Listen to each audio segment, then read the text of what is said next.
Hey guys, welcome back to my channel. My name is Amber. If this is your first time here, this is a bit unexpected and this video is kind of impromptu because I'm gonna return this cello in maybe like a week or something because I rented this for a class that I'm taking in college, which is a string techniques class.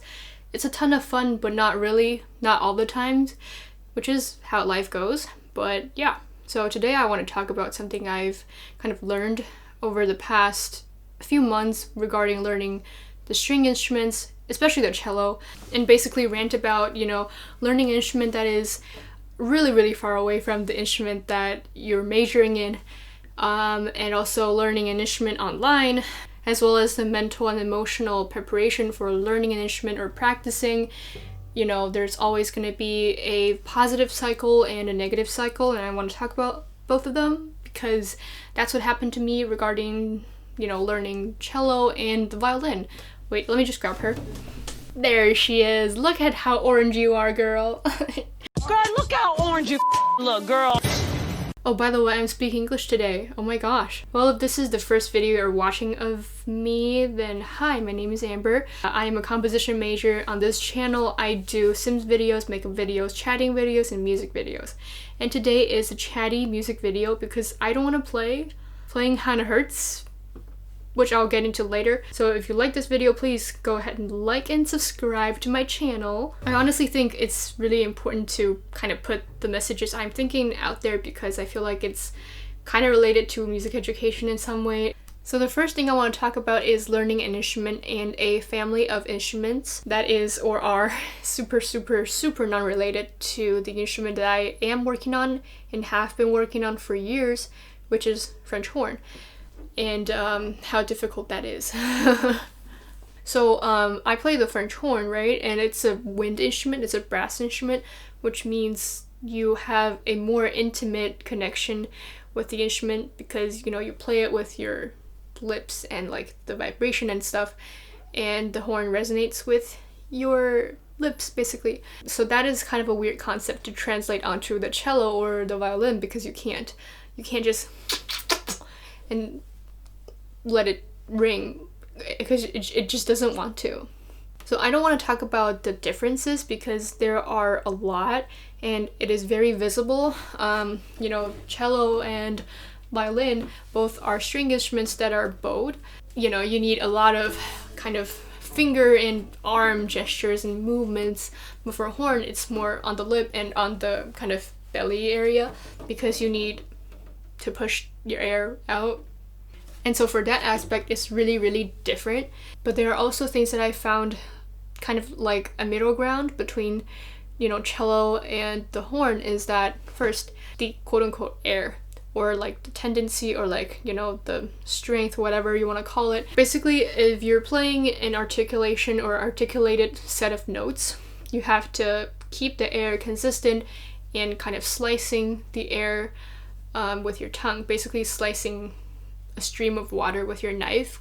The water doesn't really stop, but it's just, separating a little bit. And so when you're playing maybe a few notes that are all down bow or all up bow, I feel like you have to keep your arm very smooth and very like consistent in order to play those notes more even and more flawlessly. I don't want to talk about that super in length because it's hard to explain. And I already tried and use analogies. So yeah. Another thing that I found that is kind of a mutual shared experience is relaxing. For horn and, cello, violin, and I think other instruments or any other physical activities, you have to be relaxed rather than tense because you don't want to hurt yourself and you don't want to, tense up too much and not be able to move. And so for horn, I usually do not lock my knees. I do not lock my waist area. And if you watch a video of me playing horn, you'll see me like moving around like a seaweed because that's my performance style. And second, it's just how I think is easier and helps me kind of deal with performance anxiety, which I barely have any, not to flex. I want to talk about this with the violin as an example because I've experienced the process of being super, super tense and super just not feeling myself, and then going to a kind of situation where I am more comfortable with the violin on my shoulder. And yeah, and so my teacher was able to, you know, look at me and say, oh, you're a little bit tense, your right shoulder is a little bit higher than the left, you might be doing this, you might be doing that, blah blah blah. I try to fix all those things, and now I can play the violin relatively relaxed, I would say. So I feel like playing relaxed is super, super important, as well as figuring out where you're super tense, because I mean, that's how you deal with issues. You find where the issues are and you deal with it. And so for playing cello, I feel like everywhere is super tense because of some pretty obvious reasons. First, I've never held a bow like that. With, you know, violin, you can pretty much have the bow on the strings, which doesn't require that much of a grip. For cello, I think it's kind of a mental thing where I hold the bow and I feel like I'm gonna drop the bow in like 3 seconds. And so I grip onto it, which is not good. So yeah, that was a pedagogical comparison between an instrument that I'm familiar with and instruments that I know nothing about. The next thing I want to, like, you know, touch on is learning instruments online. So I'm taking classes online right now. Yeah, that's not a good thing if you're trying to start an instrument. For violin, it was relatively easier because the professor was able to see everything I do. First of all, the instrument is smaller. Second, it doesn't really require that much space for you to play, and it only requires the upper half of the body. For cello though, it's a full body workout. So when I'm in class learning about the violin, I was able to basically pinpoint where I did wrong based on, you know, my teacher's feedback. But for cello, my teacher was not able to see much because of how big the instrument is and also the limited frame of the computer screen. So my cello teacher was not able to look at me and say, hey, maybe this shoulder is higher, that shoulder is lower, because it is such a full body thing and you can't really judge the playing based on half of the body. You know what I mean? Like if you look at a video of someone playing the cello of their upper body, you can't really tell them a lot. That's what I'm saying. My teacher will be able to look at my left hand, which is this hand, and tell me that, oh, maybe you can drop your elbows a little bit or whatever. But when he looked at my right hand, which is the bow hand, it's a mess, and the teacher will not be able to see because you can see right here, it's out of the frame. And so I wasn't able to get much feedback, and when I hold it up to the screen, it's not the same as how I would hold a bow when I'm playing. So that's a minus. That's a huge, huge minus. I don't like that. And also the teacher will not be able to, you know, come over and be like, hey, this is where you should hold your bow. Do you see this little part here? Do that. Because, like, obviously we're online. We can't. So I feel like it's really, really not productive if you're learning classes, especially starting an instrument online, because you just don't know what you're doing. I'm not complaining though, because I mean, I definitely learned a lot about these instruments and I'm able to play some tunes, but still I would recommend going to a teacher in person rather than, you know, online on Zoom, because it's always better to learn an instrument in person. It's just always gonna be better. And I also want to talk about the language you're using when you're explaining to someone who's starting on an instrument, you know, how to hold a bow, how to sit on a chair, all that kind of stuff. So I have a friend, I messaged him and asked, hey, can you tell me why my bow is hitting my knee? And he told me a lot of things, such as sit on the first half or the front half of the chair, or, you know, put your cello a little bit more upright rather than like slouching. And I was like, I'm doing exactly what you're telling me to do, but I'm still hitting my knee. That kind of just proves you that language and, you know, online teaching, it is just not good for starting an instrument. But I will say, if you're pretty established and you're pretty skillful at your instrument, it is always good to talk to people about, you know, embouchure, for me, for horns, you know, bow hold, all that kind of stuff, because different people might come up with different language explaining how they do it, even though sometimes they might even be doing the same things. I mean, like, ultimately, I don't care what embouchure I use, I just want good sound. And I feel like it's basically what a lot of teachers are doing nowadays, which is pretty cool. So yeah, that was a rant about online teaching, and now I want to talk about mental, emotional preparation for practices and kind of dealing with negative and positive emotions, because I deadass learned a lot over the past few weeks, I feel like.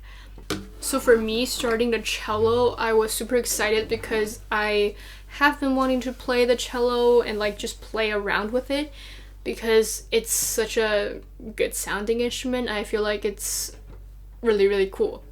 And so when I got this instrument, I was like, oh my gosh, baby girl, we're gonna have fun tonight. And then, well, that didn't happen because I wasn't really able to play, and there was no rosin on my bow. It was bad, but anyways. And then I tried to put rosin on, and then I was able to play a little bit, and I was really, really excited. The first thing I do, like every afternoon when I have time, is to practice the cello. And I was super pumped. In class, my teacher kind of taught us how to hold the bow, how to sit, and then I was like, this doesn't feel right. Something was wrong, because at first when I was playing around, I wasn't really putting too much attention to the things I am doing with my body, such as, you know, how to hold the bow, how to sit, how to put your left hand together, and all that kind of stuff. So I wasn't really caring about that, but once I started caring, it was a shit show. Sorry for swearing. I don't think that even counts as swearing, but like, anyways. So I was really frustrated, and I told my teacher, hey, I don't think this is going right. What do I need to do? And he was like, maybe play some open strings. Do not think about the left hand. And so I do it, and I would just play open strings, but my hands still get tense after a few, you know, minutes or a few notes even. So halfway into learning the cello, daylight saving happened.